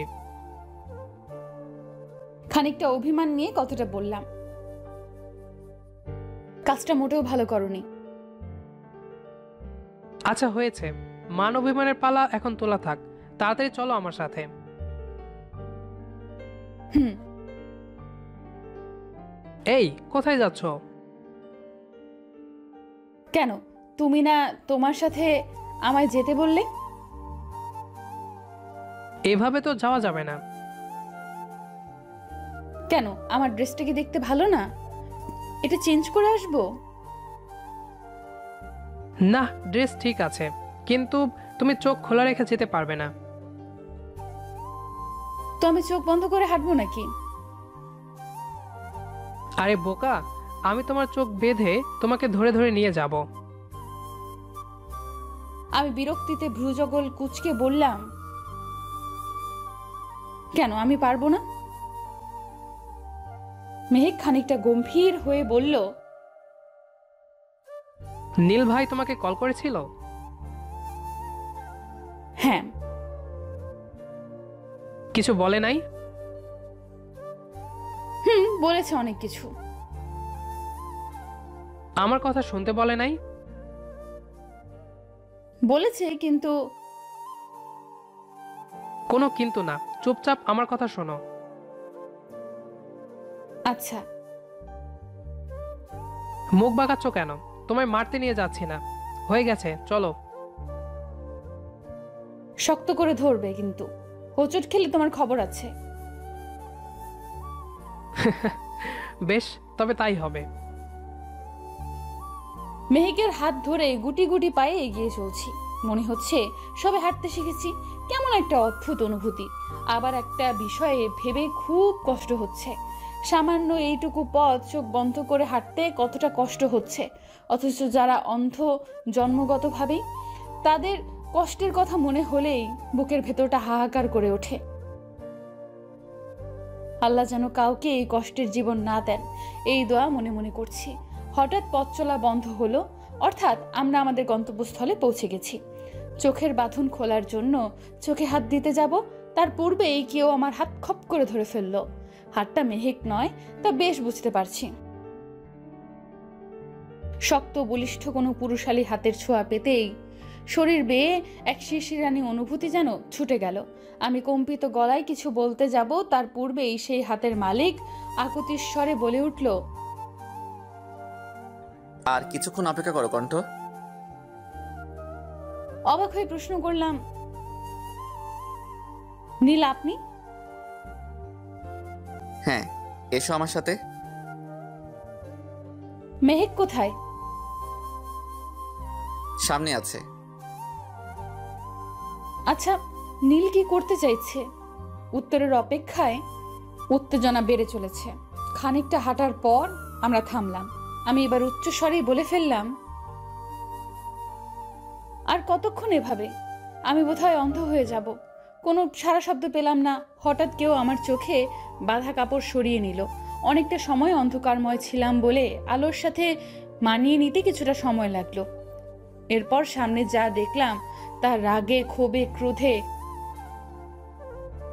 আমার শিরায় উপশিরায় যেন অগ্নিস্ফুলিঙ্গা ঝলকানি বয়ে গেল। জীবনের সবচেয়ে ঘৃণিত জঘন্য কিছু প্রত্যক্ষ করলাম। কপালের রগে টান অনুভব হচ্ছে, বুকের ভেতরে অস্বাভাবিক যন্ত্রণা হচ্ছে, শ্বাস নিতেও হিমশিম খাচ্ছি, বুকটা হাঁপড়ের মতো ওঠানামা করছে, যেন শ্বাসকষ্টের রোগী আমি। কি অদ্ভুত না? আমরা কণ্ঠকে চমকে দিতে ওর জন্মদিন উদযাপনের সামান্য আয়োজন করেছি। সবটাই হয়েছে আমার বুদ্ধিতে, তবে এমডি স্যারকে জানানো হয়নি, যেহেতু কণ্ঠ বরাবরই তাকে অপছন্দ করে। কিন্তু এখন মনে হচ্ছে কাজটা করা ঠিক হয়নি। কণ্ঠের চোখের কাপড় খুলে দেওয়ার পর ভেবেছিলাম ও খুব খুশি হবে, কিন্তু এখন ওর চোখ মুখের ভাব দেখে যা বুঝতে পারছি তা হলো ও মোটেও খুশি হয়নি। কিন্তু কেন? ওর হাত পা অসম্ভব রকম কাঁপছে, চোখের বর্ণ টকটকে লাল হয়ে গিয়েছে, মনে হচ্ছে চোখ দিয়ে সবকিছু জ্বালিয়ে পুড়িয়ে ভস্ম করে দেবে। আমি ওর কাছে এগিয়ে গেলাম এবং ডাকলাম, কণ্ঠ। ওর কম্পিত গলায় প্রশ্নটা করলো, এসব কে করেছে নীল? আমরা সবাই মিলে করেছি। কেন, পছন্দ হয়নি? কেন করলেন? কে বলেছিল এসব করতে? আমি হতবাক হয়ে তাকিয়ে রইলাম। কি এমন হলো যে মেয়েটা এভাবে রিয়াক্ট করলো? সম্বিত ফিরে পেতে আমি বললাম, কেন, কি হয়েছে, বলবে তো? আপনারা সবাই শুধু আমাকে কষ্ট দিতে জানেন। যখনই সবটা ভুলে আবার নতুন সূচনা করতে চাই, ঠিক তখনই আমার অতীত আমাকে স্মরণ করিয়ে দিয়ে বোঝাতে চান আমার জীবনে আনন্দের কোনো স্থান নেই। কেন কেন এমন করেন? আমি কি ক্ষতি করেছি আপনাদের? কথাগুলো বলতে বলতে কান্নায় ভেঙে পড়ে কণ্ঠ। উপস্থিত সকলেই হতভম্ব হয়ে যায়। কি এমন হলো যার দরুন কণ্ঠ এহেন আচরণ করছে? আমার বুকের ভেতর ছ্যাদ করে উঠল। আচ্ছা, নিজের অজান্তেই কি ওকে অনেক বেশি কষ্ট দিয়ে ফেললাম? ওর কান্নার হৃদয় বিদারক শব্দে আশপাশের পরিবেশ বাতাস ভারী হয়ে উঠেছে। এত কষ্ট লুকিয়ে রেখেছিল ও ওর মনে, কেউ যে এগিয়ে গিয়ে ওকে সান্ত্বনা দেবে সেই সাহসটাও কারো হচ্ছে না। আমি রেস্টুরেন্টের করিডোরের এক প্রান্তে অসহায়ের মতো দাঁড়িয়ে রইলাম। কথা বলার চেষ্টা করছি, কিন্তু মুখ থেকে একটা টু শব্দ বেরোচ্ছে না। বেশ খানিকটা সময় কণ্ঠ কাঁদল। তারপর শিলা ও মেহেক ওকে ওর কান্নার কারণ জিজ্ঞাসা করল। কণ্ঠের জন্মদিন ঘিরেই তার জীবনের সকল তোলপাড়ের সূচনা। তার এক জন্মদিনে তার বড় ভাই নিজের স্ত্রীকে নিয়ে পরিবার ছেড়েছেন, পাড়ি জমিয়েছেন প্রবাসে। ঘটনার সমাপ্তি এটুকুতে হলেও পারত, কিন্তু ঘটনাটি সমাপ্তির দ্বারপ্রান্তে পৌঁছেনি। কণ্ঠ তার আরেকটি জন্মদিনে নিজের অনাগত সন্তানদের হারিয়েছে। যদিও এর জন্য তার প্রাক্তন স্বামী দায়ী। লোকটা তার পরকীয়া সম্পর্কের জেরে কণ্ঠ যখন 6 মাসের অন্তঃসত্ত্বা, কণ্ঠকে তখন বেধড়কভাবে মেরেছিল। ফলশ্রুতিতে কণ্ঠ হারায় তার অনাগত সন্তানদের। ডক্টর বলেছিলেন কণ্ঠ 2 সন্তানের জননী হবেন। হায় আফসোস, মেয়েটির মা হওয়া হয়ে ওঠেনি। আবার আরেক জন্মদিনেই কণ্ঠের ডিভোর্স হয়েছিল। এই পর্যন্ত ঘটনা থেমে থাকেনি। কণ্ঠ তার প্রাণের প্রিয় পিতাকেও হারিয়েছিল তার জন্মদিন নামক এক অভিশপ্ত দিনে। সেই থেকে জন্মদিন আসলে কণ্ঠ মনমরা হয়ে থাকে। দিনটি ঘুরে ফিরে কেন বারবার আসে তার জীবনে? কণ্ঠের মুখে সম্পূর্ণ ঘটনা শুনে নিস্তব্ধতায় চেয়ে গেছে পুরো করিডর। প্রতিটি মানুষ এই হৃদয় বিদারক বর্ণনা শুনে শোকাহত, মর্মাহত। কেউ সান্ত্বনা দেওয়ার কোনো ভাষা খুঁজে পায়নি। সবাই নীরবে অশ্রু বিসর্জন করছে। আমি যেন নিঃশ্বাস নিতে ভুলে গেছি। কি করে পারলাম মেয়েটাকে এতটা কষ্ট দিতে? ও কি আমায় আদৌ ক্ষমা করবে? আমি কণ্ঠের দিকে তাকাতে সাহস পাচ্ছি না। কণ্ঠ ছুটে বেরিয়ে গেল রেস্টুরেন্ট থেকে। মেহেক, শিলাসহ আরও বেশ কয়েকজন মেয়ে কলিগ ওর পিছু নিল। আমি ঠায় দাঁড়িয়ে রইলাম। কেটে গেছে 2টি মাস। তীব্র শীত জাঁকিয়ে বসেছে ঢাকা শহরে। শহর জুড়ে চলছে পৌষ পার্বণের পিঠা উৎসব। কি দারুণ একটা অনুভূতি। সেদিন কণ্ঠের কষ্টে কেঁদেছিলাম আমিও। অন্তর্দহনে জ্বলে পড়ে ছারখার হয়ে গিয়েছিলাম। পরে অবশ্য কণ্ঠ আমার কাছে ক্ষমা চেয়েছিল। ওর ভাষ্যমতে এতে আমার কোনো দোষ ছিল না। ও নাকি অতিরিক্ত আবেগপ্রবণ হয়ে আমার সাথে বাজে ব্যবহার করে ফেলেছিল, তাই ও লজ্জিত। আমি বলেছিলাম এখানে দোষটা আসলে আমাদের কারোরই ছিল না। তুই তোমার জায়গায় নিরপরাধ আর আমি আমার জায়গায়। সব দোষটা আসলে নিয়তির। আমার কথা শুনে কণ্ঠ অশ্রুসিক্ত হয়ে পড়েছিল। এরপর কিন্তু আমাদের বন্ধুত্বটা আরও মজবুত হয়েছিল। আজকে কেন জানি এসব ভাবতে খুব ভালো লাগছে। তবে সেই দিনের সেই ঘটনা, কণ্ঠের আর্তনাদ আমার হৃদয়কে আজও কাঁদায়। মনে হয় সব কিছুর জন্য আমি দায়ী। ধ্যান ভাঙলো আম্মুর ডাকে। আজ অফিস নেই, সাপ্তাহিক ছুটির দিন শুক্রবার। নীলাব্বু, কি হয়েছে আম্মু? কিছু বলবে? হ্যাঁ বাবা। বলে ফেলো। অপেক্ষা করছো কেন? তুই এবার বিয়েটা করে ফেল। করব। কবে করবি বাবা? সময় হলেই করব। সেই সময়টা কবে আসবে শুনি? মা, নীলা কোথায়? কথা ঘুমাচ্ছিস? না তো। তোকে বলে কোনো লাভ নেই। আরে আম্মু, যা রাগ করে চলে গেল। আম্মুর সবসময় এক কথা, বিয়ে কবে করবি? আমার আর ভালো লাগে না। আমি কতবার বলেছি নীলাকে বিয়ে দেওয়ার পর নিজে বিয়ে করব। ওর লেখাপড়া শেষ হতে আর বেশি দিন বাকি নেই। আশা করা যায় আগামী 2 বছরের মাঝেই আমার বোনটার পড়া শেষ হবে। আমি ওর বিয়েটা খুব ধুমধাম করে দিতে চাই, তাই ওর জন্য কিছু টাকা জমিয়েছি। আমার আজকাল কেন জানি মনে হয় আমি হয়তো আর বেশি দিন বাঁচবো না। তাই আমার অবর্তমানে আমার পরিবারের যাতে কোনো কষ্ট না হয় সেই ব্যবস্থা করছি। আম্মুর চিকিৎসা আর নীলার বিয়ে, এই দুটো দায়িত্ব পালন করতে পারলেই আমি মুক্ত। সেই লক্ষ্যে কিছু টাকা ব্যাংকে ডিপোজিট করে রেখেছি। হয়তো আমি না থাকলে আর যাই হোক, আমার পরিবারকে পথে নামতে হবে না। ভাবনায় বিচ্ছেদ ঘটিয়ে আমার ফোনটা বেজে উঠল। কণ্ঠের কল। উদগ্রীব হয়ে রিসিভ করলাম। নীল, বলো কণ্ঠ। আমার একটা অনুরোধ রাখবেন? প্লিজ, না করবেন না। সম্ভব হলে অবশ্যই রাখবো, বলো তুমি। অসম্ভব কিছু করতে বলবো না, আপনি রাখতে পারবেন। আচ্ছা, বলো তো কি। পৌষ পার্বণ উপলক্ষে পিঠে উৎসব চলছে। আমার পিঠে উৎসবে যেতে খুব ইচ্ছে করছে, নিয়ে যাবেন? কবে যেতে চাও? আপনার আপত্তি না থাকলে আজই। ঠিক আছে, তুমি বের হও, আমি আসছি। ধন্যবাদ নীল। ধন্যবাদ দিয়ে ছোট করো না প্লিজ। বেশ, তবে তাই হবে। তাড়াতাড়ি রেডি হও, 10 মিনিটের মাঝে আসছি। আচ্ছা, আসুন। নীলের সাথে কথা বলে চট করে তৈরি হয়ে নিলাম। আজকে হালকা করে সেজেছি। চোখে গাঢ় কাজল, পুরো মুখে হালকা ফেস পাউডার এবং ঠোঁটে একটা নুট কালারের ম্যাট লিপস্টিক।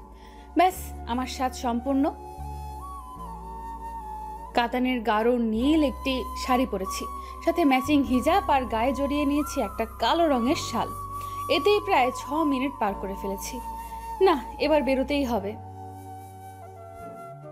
নীল হয়তো এসে পড়েছে এবং আমার জন্য অপেক্ষা করছেন। উফ, বাইরে কি ঠান্ডা, আমার হাত পা বুঝি জমে যাবে। মা, দরজা লাগিয়ে দাও, আমি আসছি। এই বলে জোরে হাঁক দিলাম। কোথাও যাচ্ছিস মা? মামুনি, একটু বের হচ্ছি, তাড়াতাড়ি ফিরে আসবো। আচ্ছা মা, সাবধানে যাস, আর বেশি রাত বাইরে কাটাস না। কিঞ্চিত হেসে বললাম, যথা আজ্ঞা মাতাজি। গেটের বাইরে বেরিয়ে দেখি নীল সাহেব ফোনে স্ক্রল করছেন। আমি হালকা করে কাশলাম সাড়া পাওয়ার জন্য, কিন্তু নীল তো কোনো পাত্তাই দিলেন না। কি এমন দেখছেন ফোনে যার জন্য আমায় ওনার চোখেই পড়ল না? তারপর হেঁটে ওনার সামনে গিয়ে জোরে জোরে গলা ছাড়লাম।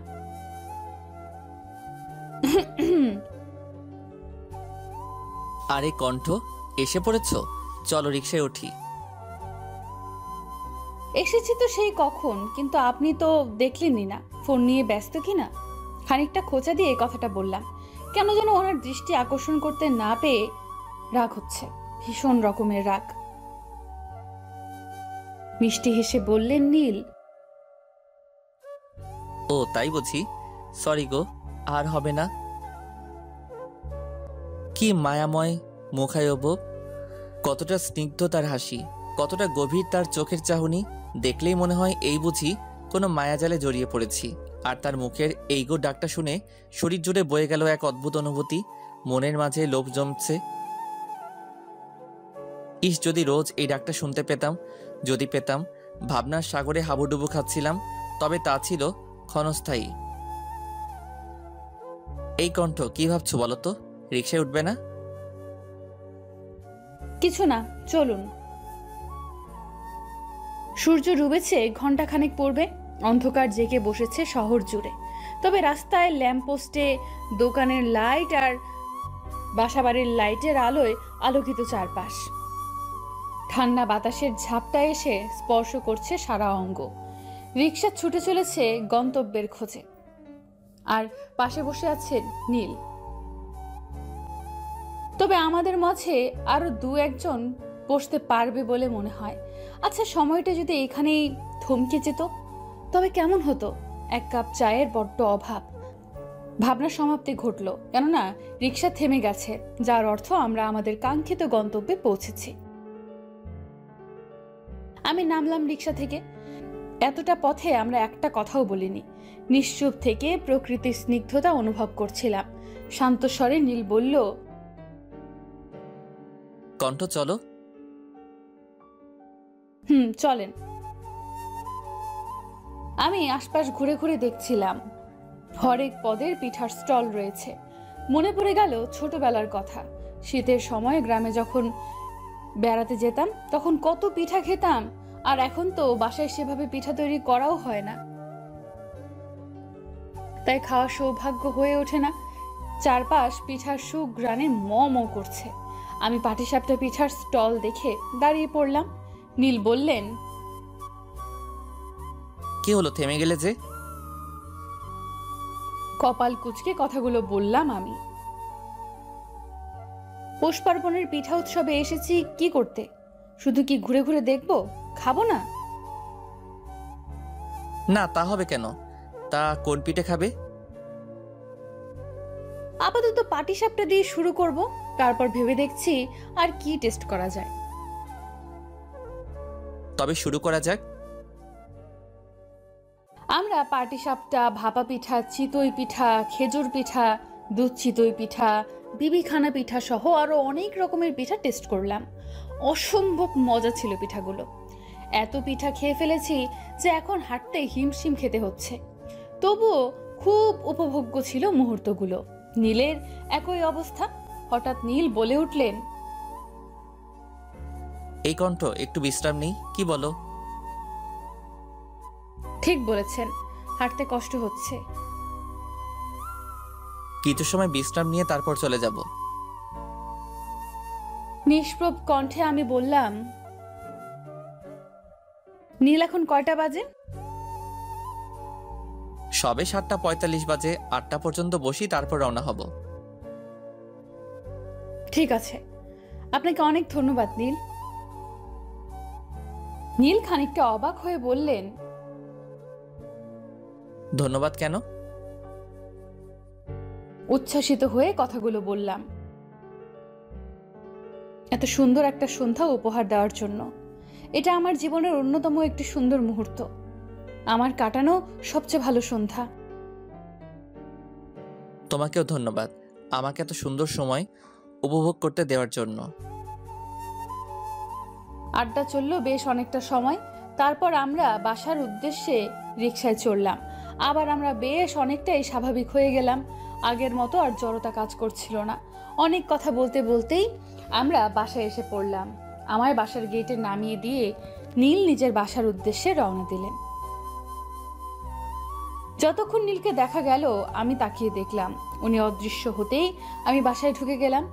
বাসায় ফিরে ফ্রেশ হয়েই বিছানায় শরীর এলিয়ে দিতেই ঘুমে তলিয়ে গেলাম। পরদিন সকালে অ্যালার্মের বিকট শব্দে ঘুম ভেঙে গেল। আর মোড়া ভেঙে উঠে বসলাম। সকাল 7টা বাজে। বিছানা গুছিয়ে বারান্দায় গিয়ে দাঁড়ালাম। কর্মব্যস্ত মানুষের আনাগোনা রাস্তায় শুরু হয়েছে। শান্ত নীরব রাস্তায় মানুষের কোলাহল বাড়ছে। কিছুটা সময় পরিবেশ পর্যবেক্ষণ করে ফ্রেশ হতে চলে গেলাম। ফ্রেশ হয়ে নাস্তা তৈরি করে আম্মুকে সাথে নিয়ে ব্রেকফাস্ট সেরে নিলাম। আজকে নাস্তায় ফ্রোজেন পরোটা ভেজেছি আর সাথে করেছি সবজি আর ডিম ভাজি। নাস্তা শেষে 1 কাপ চা খেলাম, ব্যাস আর কি লাগে। খাওয়া শেষে লাঞ্চ তৈরি করে ফেললাম চট করে। আজকের লাঞ্চে করেছি ভুনা খিচুড়ি আর সাথে বিফ কারি। সব গুছিয়ে তারপর গোসল সেরে অফিসের জন্য তৈরি হয়ে নিলাম। এই শীতের সকালে গোসল করে আসাতে ঠান্ডা কম লাগছে। 9টায় অফিস, তাই 8:40-এ বেরোবো। আম্মুকে ওষুধ খাইয়ে বিদায় নিয়ে বের হয়ে পড়লাম। আজকে কিছু ডিল সাইন হবে। তারপর রিক্সা নিয়ে নিলাম। বেশ অনেকটা সময় পর অফিসে এসে পৌঁছালাম। ভাড়া দেওয়ার সময় পেছন থেকে এমডি স্যার ডাকলেন আমায়। মিস সায়রি?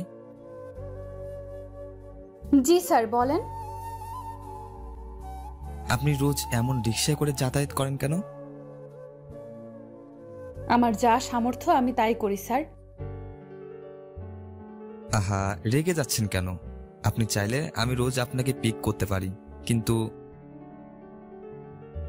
আপনার এত কষ্ট করার কোনো প্রয়োজন নেই। আমি রিকশায় চড়ে স্বাচ্ছন্দ্য পাই। আশা করি আপনি বুঝতে পেরেছেন। আমি আসছি স্যার, কিছু ফাইল চেক করতে হবে। একটু পরেই তো মিটিং। গম্ভীর স্বরে কথাগুলো বলে চলে আসলাম। একরাশ হতাশা নিয়ে বললেন তিনি, আচ্ছা আপনি যান। অফিসে পৌঁছেই অনেকগুলো ফাইল ঠিক করছিলাম। বেশ অনেকক্ষণ পর কণ্ঠ আসলো। ও প্রথমে ওর ডেস্কে গেল, তারপর আমার কাছে এসে বলল,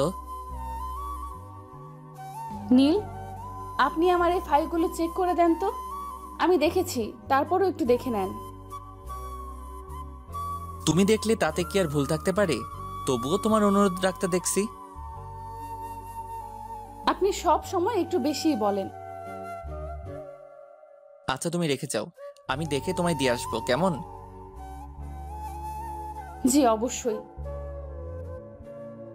বেশ অনেকক্ষণ পর এমডি স্যারের রুমে কণ্ঠকে যেতে দেখলাম।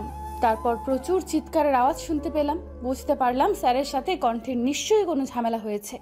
ছুটে গেলাম সেখানে।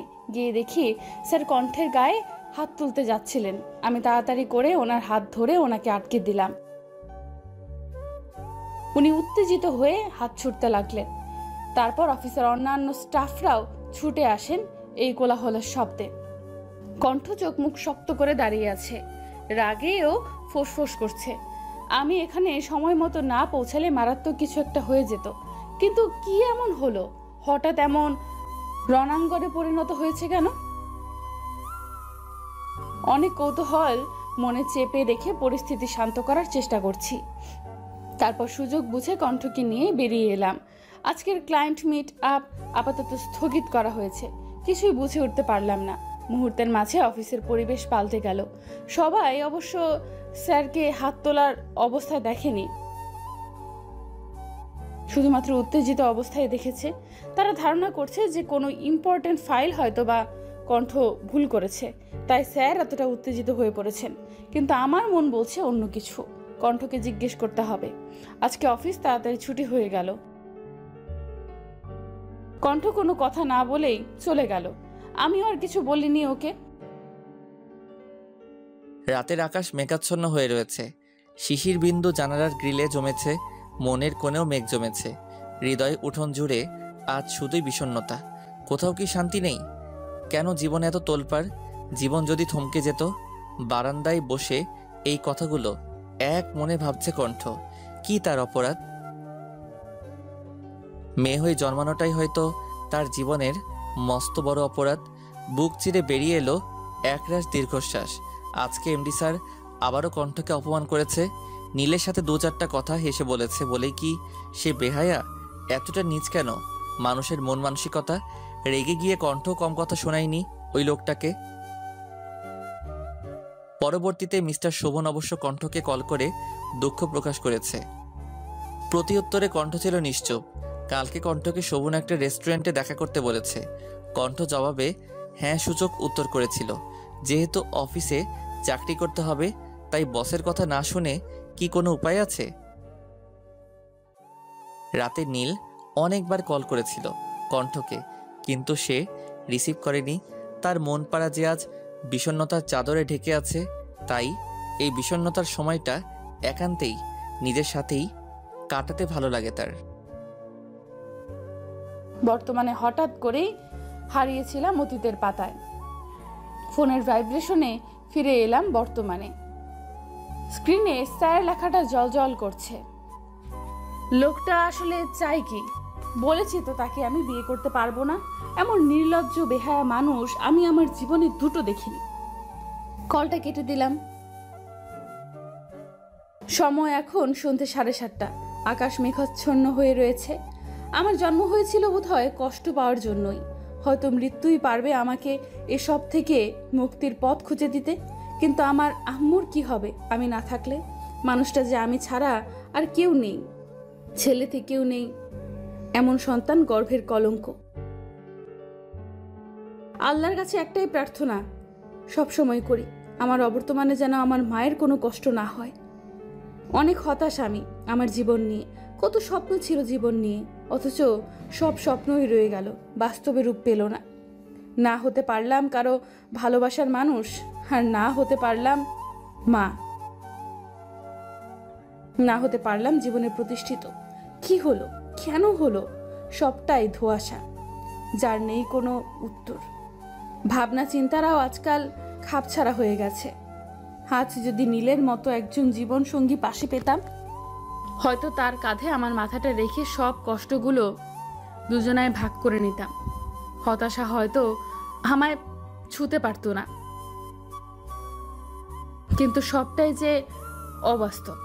চিন্তার জগৎ থেকে বেরিয়ে এলাম। কালকে রিজাইন করছি, এটাই ফাইনাল। এবারে একটু ঘুমানোর চেষ্টা করতে হবে। এত জলদি কোনো দিন ঘুম আসবে না জানি, তবুও ঘুম ছাড়া কেউ শান্তি দিতে জানে না। ও নীলকে একটা কল করি, সবটা বলতে হবে ওনাকে। যেই ভাবা সেই কাজ। হ্যালো কণ্ঠ, তুমি ঠিক আছো? দুদিন যাবৎ কল পিক করছো না কেন? কি হয়েছে তোমার? কল রিসিভ করেই উদ্বিগ্ন স্বরে কথাগুলো এক নাগারে বলে শ্বাস নিলেন নীল। শান্তভাবে কথাগুলো বলল কণ্ঠ। আমি কোথাও পালিয়ে যাচ্ছি না। আগে একটা কথা বলেন তো, আপনি কোথায় এখন? ক্লান্ত স্বরে বলল নীল। আমি একটু বাজারে এসেছি, কালকে মাকে ডাক্তারের কাছে নিয়ে যেতে হবে তো, তাই সময় পাবো না। আবার বাসার বাজারও শেষ। আপনি কাজ শেষ করে আমাকে কল দিয়েন। আর শোনেন, তাড়াহুড়ো করতে হবে না। আচ্ছা রাখি তাহলে, আমি অফিস থেকে এই কিছুক্ষণ আগে বের হয়েছি। আমারও মনে হয়েছিল। অপরদিকে নীল নিজের দায়িত্বগুলো সঠিকভাবে সম্পূর্ণ করার কাজে মনোযোগ দিয়েছে, কেননা কণ্ঠের সাথে কথা বলার পর তার মন শান্ত হয়েছে। মনের যে অস্থিরতায় সে ভুগছিল তা থেকে যেন খানিকটা মুক্তি সে পেয়েছে। আচ্ছা, এই মাছগুলো কি তাজা? হ মামা, লইয়া যান, এক্কেরে ফ্রেশ মাছ। আচ্ছা আমাকে এইগুলো দেন। কত টাকা হয়েছে? সব মিলাইয়া 1575 টাকা। আরে বেশি চাচ্ছেন কেন?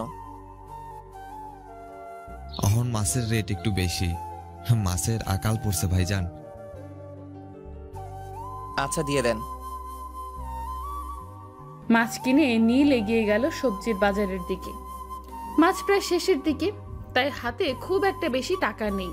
সেই জন্য খুব হিসাব করে খরচ করতে হচ্ছে তার। এবার সবজির বাজারে গিয়ে নীল জিজ্ঞেস করলো, তাজা কিছু সবজি দেন তো। আর কি নিবা আব্বা? বেগুন, বরবটি, ফুলকপি, টমেটো আর আলু দেন আপাতত। আচ্ছা তুমি খারাপ আব্বা, আমি দিতাছি। কত টাকা হলো? সব হাফ কেজি করে দিছি, 365 টাকা। দিয়ে দেন। আজকের আর রিকশায় করে যাওয়া যাবে না। কালকে আবার আম্মুকে নিয়ে বের হতে হবে। হাতে বাড়তি টাকা না থাকলে সমস্যা। তাড়াতাড়ি পৌঁছে কণ্ঠকে একটা কল দিতে হবে। মেয়েটা কি যেন বলতে চাইছিল। এমনি দুদিন কোনো খবর ছিল না, আজ আবার অফিসেও যায়নি। এমন কি হয়েছিল সেদিন? এসব অনেক কিছু ভাবতে ভাবতেই বাড়ির পথে এগিয়ে চলছে নীল। হাতে তার অনেক বাজার, হেঁটে যেতে কষ্ট হচ্ছে সামান্য, তবে তার গায়ে মাখতে রাজি নয় নীল। বাড়ি পৌঁছে ডোরবেল বাজিয়ে দিল নীল। তার মা দরজা খুললেন। তিনি বলে উঠলেন চিন্তিত স্বরে, বাবা আজ এত দেরি করলি যে? বাজার শেষ হয়ে গেছে তো, তাই বাজারে গিয়েছিলাম। কালকে গেলেই তো পারতি। ভুলে গেলে? কাল তোমার অ্যাপয়েন্টমেন্ট আছে ডাক্তারের কাছে। আমি ফিরে এসে তোমায় নিয়ে যাব তো, সময় পাবো না বলেই আজকে কাজ ছেড়ে এলাম।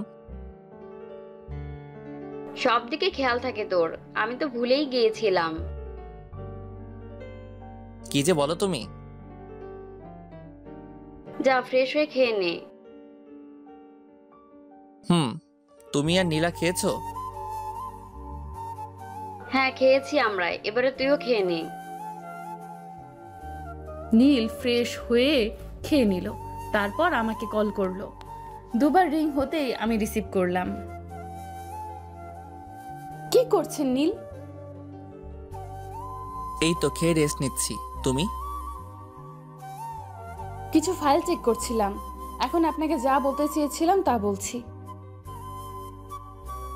বলো কি হয়েছে, যার দরুন দুদিন যাবত তোমার কোনো খবর ছিল না?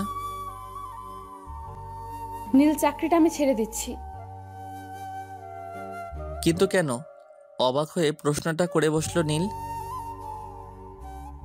অনেক কথাই আপনাকে বলার আছে, আমি বলছি আপনি শুনুন সবটা। হ্যাঁ বলো তাড়াতাড়ি। কণ্ঠে নীলের তীব্র অস্থিরতা।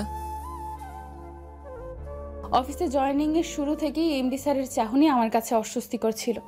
তখন তো শুধু তার চাহনিতেই সীমাবদ্ধ ছিল, কিন্তু আজকাল উনি বড্ড বেশি করছেন। আমাকে প্রায় উনি কিছু অপ্রীতিকর প্রস্তাব দিতেন, তবুও সবটা মেনে চোখ বুজে সহ্য করেছি, কিন্তু আর সম্ভব হচ্ছে না। বিশ্বাস করেন, আমি আর এসব নিতে পারছি না। তারপর উৎকণ্ঠায় নীল তার শব্দভাণ্ডার থেকে যেন সব শব্দ হারিয়ে ফেলেছে। সে তার কোনো কথা মুখ থেকে বের করতে পারল না। গত পরশু দিনের কথা মনে আছে আপনার নীল? হুম। আমি আপনার সাথে সামান্য হেসে কথা বলেছিলেন, তাও ফাইল চেকের বিষয়ে কথা হয়েছিল আমার। তারপর আমি গিয়েছিলাম এমডি স্যারের কেবিনে। লোকটি আমাকে যাচ্ছে তাই বলে অপমান করলো। আমার অপরাধ, আমি অফিস টাইমে নাকি প্রেম করছি আপনার সাথে। আমি নাকি চরম বেহায়া, যার জন্য আমার ডিভোর্স হয়েছে। আমি তার প্রতিবাদ করেছি বলে গায়ে হাত তুলতে গিয়েছিল পর্যন্ত। ভাগ্যিস আপনি সময় মতো এসে গিয়েছিলেন। ওপাশে নীল নিস্তব্ধ হয়ে সব শুনছে, কোনো কথা বলছে না। কণ্ঠ আবার বলতে শুরু করলো, ওই দিন রাতে উনি আমায় মেসেজ করেছিলেন, তাতে লেখা ছিল আমি হুবহু বলছি। কণ্ঠ, আমি সত্যি দুঃখিত। আমার ওইরকম ব্যবহার করা একদম ঠিক হয়নি। আসলে তোমাকে আমি অনেক ভালোবাসি, তো অন্য কারোর সাথে তোমাকে সহ্য করতে পারি না। প্লিজ তুমি কালকে আমার সাথে ফাল্গুন রেস্টুরেন্টে দেখা করবে, প্লিজ। কথা দিচ্ছি আর বিরক্ত করব না। আমিও তার এমন সরল স্বীকারোক্তি দেখে তার সাথে দেখা করব সিদ্ধান্ত নিই। রেস্টুরেন্টে কি হলো কণ্ঠ? শান্ত স্বরে জিজ্ঞাসা করলো নীল। বলছি, উনি আমাকে বিয়ের প্রস্তাব দিলেন। এর আগেও 2 বার দিয়েছিলেন। আমি প্রস্তাব নাকচ করে দেওয়ায় উনি বললেন আপনার চাকরি নাকি থাকবে না, আর আমি নাকি আপনাকে ভালোবাসি। তা তোমার কি জবাব ছিল? বাসো নাকি ভালো আমায়? আমার জবাব ছিল, আপনি আমার ভালো বন্ধু, আমার কলিগ, কিন্তু আমাদের মাঝে এর বাইরে কোনো সম্পর্ক নেই। ও দেখা যাক কাল কি হয়। তুমি নিজেকে অপরাধী ভেবো না। আমার চাকরি গেলে যাক, তুমি তোমার স্বাচ্ছন্দ্য বেছে নাও। আহা। কণ্ঠ প্রচন্ড আফসোস করে কথাগুলো বলল।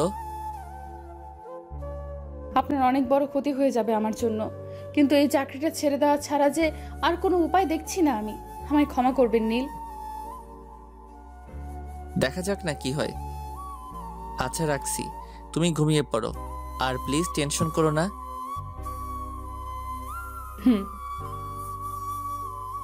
কলটা কেটে দিল কণ্ঠ। 24 মিনিটের দীর্ঘ কথোপকথনের পরিসমাপ্তি ঘটল অবশেষে, কিন্তু 2 প্রান্তে অবস্থিত নীল কণ্ঠের উদ্বেগ উৎকণ্ঠা বেড়েই চলছে। কি ঘটতে পারে আগামীকাল? হয়তো বিষয়টি মেনে নেওয়া দুপক্ষের জন্যই কষ্টসাধ্য হবে। নির্ঘুম থেকে দুজনের রাত কাটল নানান মুখরোচক চিন্তাভাবনায়। রাতের শেষ প্রান্তে অবশ্য ক্লান্তির ভারে উভয় নেত্র যুগল বন্ধ হয়ে আসে। তারা হারিয়ে যায় ঘুমের ঘোরে। পরদিন সকালে নীল অফিসের উদ্দেশ্যে তৈরি হচ্ছে, তবে তার মনে অজানা আশঙ্কা। আশঙ্কাটা আসলে চাকরি হারানোর নাকি কণ্ঠকে হারানোর, তা ঠিক ঠাউর করতে পারছে না নীল। তবে অজানা ঝড়ের আশঙ্কায় নীলের মনের ভেতরটা প্রচন্ড আনচান করছে। মনে হচ্ছে আজ কোনো ভয়াবহ ঝড়ের পূর্ব মুহূর্তের থমথমে নীরবতায় ছেয়ে গেছে হৃদয় উঠুন। এমন সময় নীলের কানে নীলার ডাক ভেসে এলো।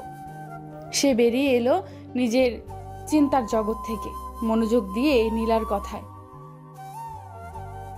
ভাইয়া আজকে কখন আসবি? আজকে বিকেল 4টায় বেরোবো। আসতে আসতে 20 মিনিট লাগবে হয়তো। ও তাহলে আমি আম্মুকে রেডি করে রাখবো, তুই এসে খালি নিয়ে যাস। নীলা তুই খুব ভালো, তাকে তুই জানিস? ভাইয়া তোর হয়েছেটা কি? আমি তোকে খুব ভালোবাসি, কিন্তু কখনো প্রকাশ করতে পারি না, তোর সব চাওয়া পূরণ করতে পারি না। তোর এই অপদার্থ ভাইকে ক্ষমা করিস আর আম্মুকে সবসময় দেখে রাখিস। আই, তুই এসব বলছিস কেন? আমার ভালো লাগে না। আর বলবি না কখনো। তুই আর মা আমার পৃথিবী। তোদের দেখে রাখবো না তো কাকে দেখে রাখবো?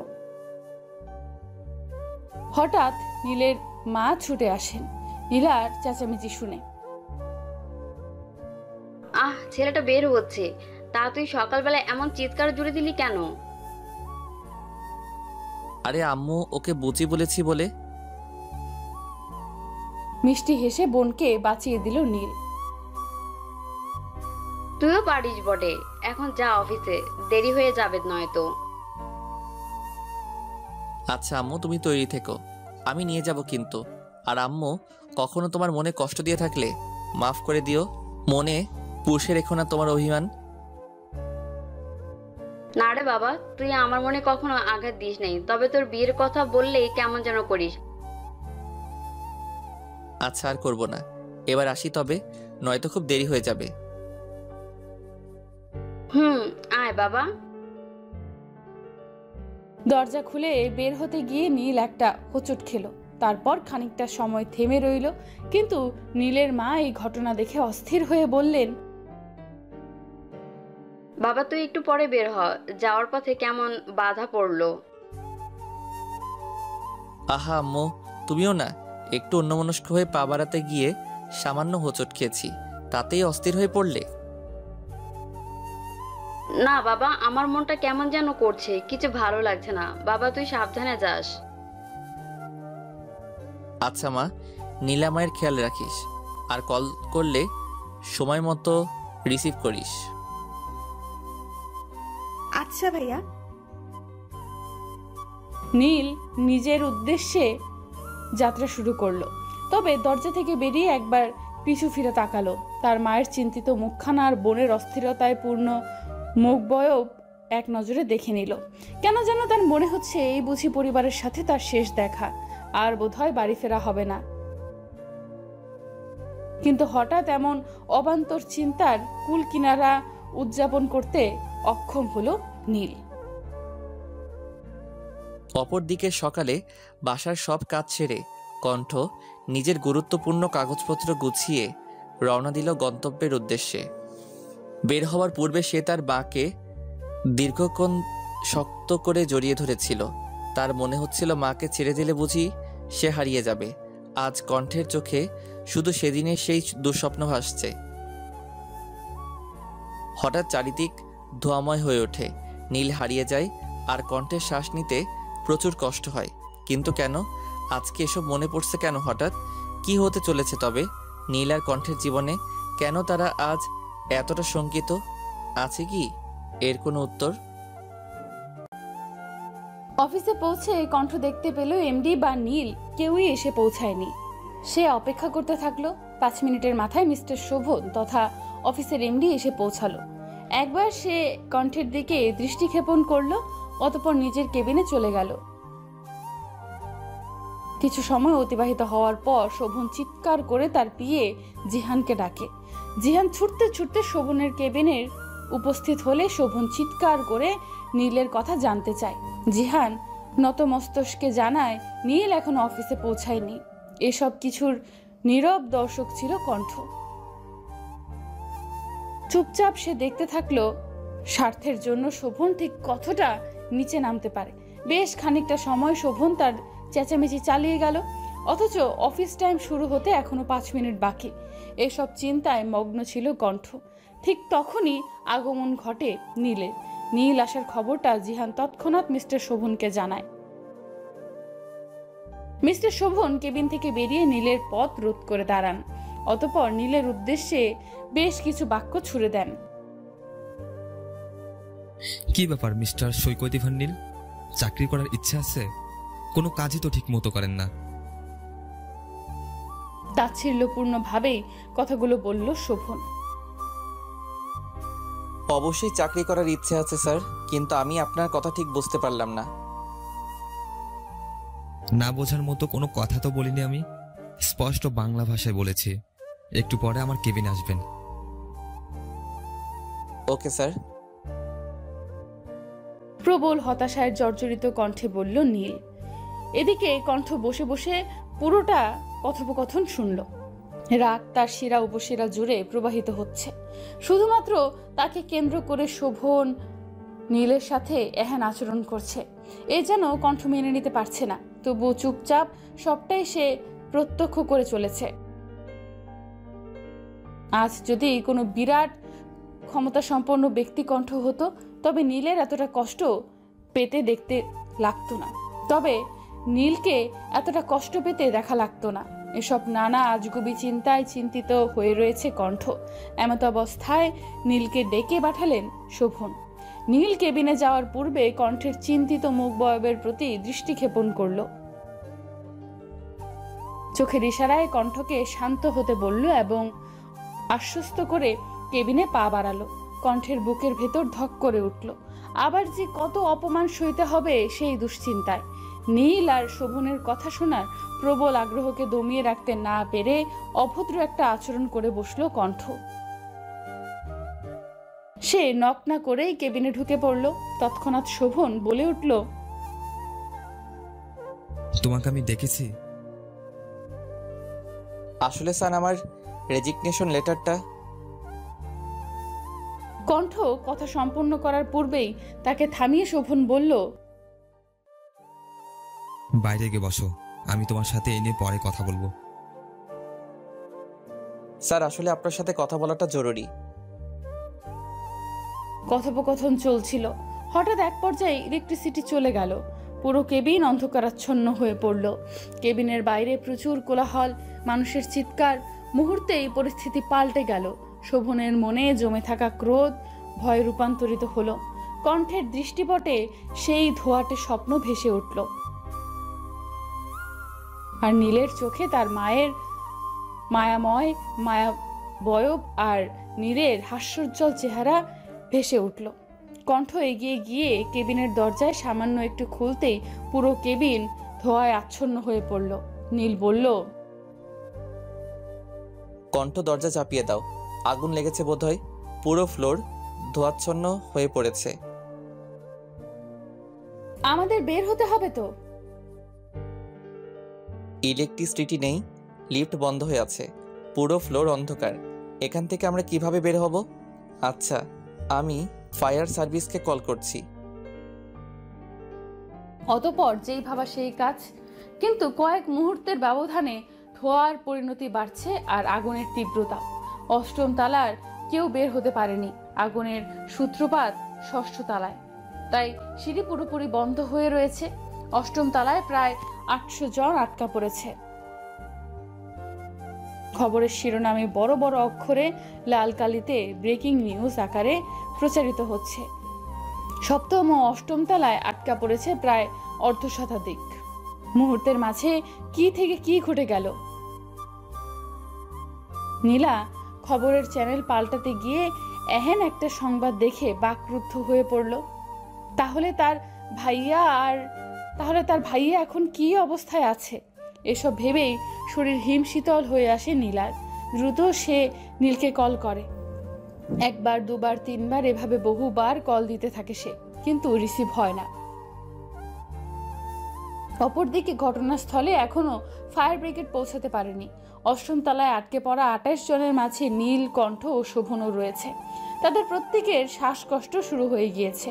কেউ স্বাভাবিক নিঃশ্বাস প্রশ্বাসের কার্যক্রম চালাতে পারছে না। বিষাক্ত ধোঁয়ার প্রকোপে সকলের অবস্থাই আশঙ্কাজনক। নীলের ফোন দীর্ঘ সময় যাবৎ ভাইব্রেট করছে। সে কলটা রিসিভের চেষ্টা করছে, কিন্তু কোনো মতেই পারছে না। অনেকটা সময় চেষ্টার পর কম্পনরত হাতের দ্বারা পকেট হতে ফোন বের করলো নীল। 23টা মিসড কল উঠে রয়েছে তাতে। প্রতিটি কল এসেছে নীলার নাম্বার থেকে। ভাইয়া, তোর অফিসে আগুন লেগেছে না? এইটুকু বলেই কান্নায় ভেঙে পড়ে নীলা। ধুর পাগলি, কাঁদছিস কেন? সামান্য আগুন লেগেছে, কিছুক্ষণের মধ্যেই উদ্ধার কাজ শুরু হবে। আমার কিচ্ছু হবে না, দেখিস। নিজের ভেতরকার আবেগগুলোকে চেপে অনেক কষ্টে কথাগুলো বলল নীল। কণ্ঠ নীলের পাশেই বসে আছে এবং নীলের হাত শক্ত করে ধরে চেপে রেখেছে। কান্নারত কণ্ঠে বলল নীলা, ভাই আমার খুব ভয় করছে। তুই মাকে কিছুই বলিস না, আম্মু টেনশন করবে। আর কান্না করিস না, চোখের পানি মোছ। আমি কয়েকটা কথা বলবো, মনোযোগ দিয়ে শুনবি। বল ভাইয়া। নাক টেনে বলল নীলা, কিন্তু চোখের পানি কিছুতেই বন্ধ হচ্ছে না তার। আমার আলমারিতে কিছু ফিক্সড ডিপোজিটের কাগজপত্র আছে। মোট 3টা ব্যাংকে 5টা অ্যাকাউন্ট করা আছে। সব মিলিয়ে 6.5 লাখ টাকা আছে। আমার সারা জীবনের সঞ্চয় তোর বিয়ে আর মায়ের চিকিৎসার জন্য জমিয়েছিলাম। জানি খুবই সামান্য, তবে কিছুদিন কষ্ট করতে হবে না। আর গুরুত্বপূর্ণ কথা শোন, আমার টেবিলের ড্রয়ারে একটা ডায়েরি আছে। ওখানে সবগুলো অ্যাকাউন্টের পিন নাম্বার সহ যাবতীয় তথ্য লেখা আছে। কি হলো, শুনছিস তো নাকি কেঁদেই যাচ্ছিস? আমি শুনেছি ভাইয়া। ভাইয়া তোর খুব কষ্ট হচ্ছে না রে? বলেই ডুকরে কেঁদে ওঠে নীলা। তা তো একটু হচ্ছেই। কাজের কথা শোন, তুই আলমারি খুলে কাগজপত্রগুলো খুঁজে দেখ, আমি লাইনে আছি। আর ডায়েরিটাও খোঁজ, না পেলে বল। আমার জমানো কিছু টাকা আলমারির নিচের তাকে কাপড়ের ভাঁজে আছে, সব খুঁজে দেখ জলদি। ভাইয়া আমি পারবো না। কথা কম বল আর চোখ মোছ। যা বলেছি তা শোন। নীলের শ্বাস নিতেই কষ্ট হচ্ছে। কলটা নীল কেটে দিল। নীলা রে, আমার মনটা যেন কেমন করছে। নীল আসবে কখন? এসে পড়বে হয়তো, কাজে আটকে গেছে। গলা স্বাভাবিক করে মায়ের ঘরের দরজার আড়ালে দাঁড়িয়ে বলল নীলা। চোখ থেকে তার অঝরে জল নির্গত হচ্ছে। ও, আমি নামাজ পড়ে রেডি হই। নীল নিয়ে যাবে তো? নীলা কোনো উত্তর দেয় না। কণ্ঠ অনেক চেষ্টা করে কথা বলার, কিন্তু তীব্র গলার জ্বালায় তা প্রায় অসম্ভব হয়ে উঠেছে। তবুও সে নীলকে উদ্দেশ্য করে বলে, নীল, আপনাকে একটা মিথ্যা কথা বলেছি গতকাল রাতে। আমি না আপনাকে খুব ভালোবাসি। আপনার সাথে ঘর বাঁধার স্বপ্ন দেখেছিলাম, কিন্তু নিয়তি আমাদের সহায় ছিল না। নীল, আপনাকে আমি খুব ভালোবাসি। জবাবে নীল শুধু বলে, আমিও। আর কিছুই সে বলতে পারে না, কাঁদতে থাকে। হঠাৎ নীল ও কণ্ঠ শোভনের দিকে দৃষ্টিপাত করে। শোভন অঝরে চোখের পানি ফেলছে। তাদের চোখাচোখি হতেই ইশারায় হাত জোর করে ক্ষমা চায়। নীল ও কণ্ঠ সেদিক থেকে চোখ ফিরিয়ে নেয়। কণ্ঠ বারবার পানি খেয়ে শ্বাস নেবার চেষ্টা করছে, আর নীল হাত দিয়ে ধোয়া সরাবার অনর্থক চেষ্টা চালাচ্ছে। স্বপ্নীল মেনশনের বাইরে উৎসুক জনতার তীব্র জটলা পেকেছে। অনেকেই স্বেচ্ছাসেবক, তবে দেখতে আসা লোকের সংখ্যাই বেশি। এদের মধ্যে আটকে পড়ার স্বজনদের আহাজারিতে এলাকার আকাশ বাতাস ভারী হয়ে উঠেছে। মিস্টার শোভনের স্ত্রী ও সন্তানরা বাইরে দাঁড়িয়ে কাঁদছে। তিনি মিস্টার শোভনকে কল করলেন, সাথে সাথেই রিসিভ হলো। আমাকে মাফ করে দিও। সারা জীবন তোমাকে ঠকিয়েছি। আল্লাহ হয়তো তার শাস্তি আমায় দিচ্ছেন। ছেলে মেয়েদের দেখে রেখো, ওদের মানুষের মতো মানুষ করো। আমার মতো মুখোশধারী হতে দিও না। এক নাগারে কথাগুলো বলে কান্নায় ভেঙে পড়েন শোভন। তুমি মহান। আমার মতো নিকৃষ্ট কীটের মুখে তোমার নাম উচ্চারণ করে তোমাকে কলঙ্কিনী করতে চাই না। ভালো থেকো, মাফ করে দিও। কলটা কেটে দিলেন শোভন। গগনবিদায়ী চিৎকারে ভেঙে পড়েন মিস শোভন। মাকে দেখতে পেয়ে সন্তানেরাও কান্নায় ভেঙে পড়ে। চারদিকে হৃদয় বিদারক দৃশ্য। অনেকেই বিল্ডিং থেকে লাফিয়েছেন বাঁচার আশায়, কিন্তু অতটা উঁচু থেকে পড়ে কেউ বাঁচতে পারেনি। আগুন নিয়ন্ত্রণে আনতেই পারছে না ফায়ার সার্ভিস। কি এক বিভীষিকাময় অবস্থা। আগুন জ্বলছে প্রায় 8 ঘন্টা যাবত। এখন পরন্ত বিকেল।